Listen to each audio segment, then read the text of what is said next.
ጤና ይስጥልኝ ውድ የቻናሌ ተከታዮች እንደምን ሰነበታችሁ?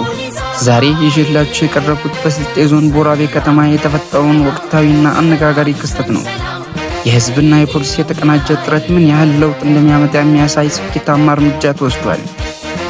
ቦራቤ ከተማ የተለያዩ የመንግስት ተቋማት ተሽከርካሪዎች ላይ ጉዳት በማድረስ ጎማቸውን እየሰረቁ ሲያመልጡ የነበሩ ግለሰቦች በሚቶ ወረዳ ፖሊስ በአካባቢው ማህበረሰብ ብርቱ ክትትል በህግ ቁጥጥር ስር ውለዋል።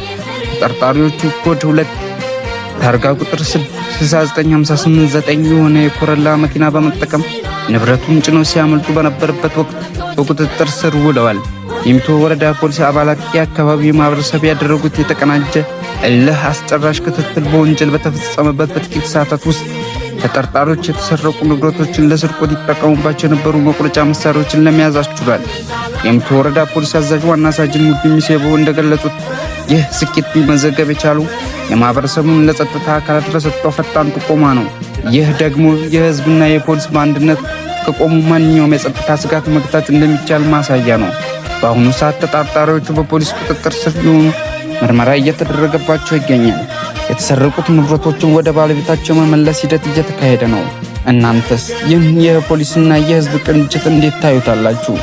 አስተያየታችሁንና ኮሜንት ላይ አድርሱልኝ። ለቻናሌ አዲስ ከሆናችሁ ሰብስክራይብ በማድረግ ቤተሰብ ሁኑ። ሰላም ለሁላችንም።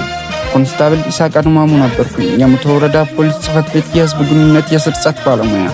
ሰላም ለሀገራችን፣ ሰላም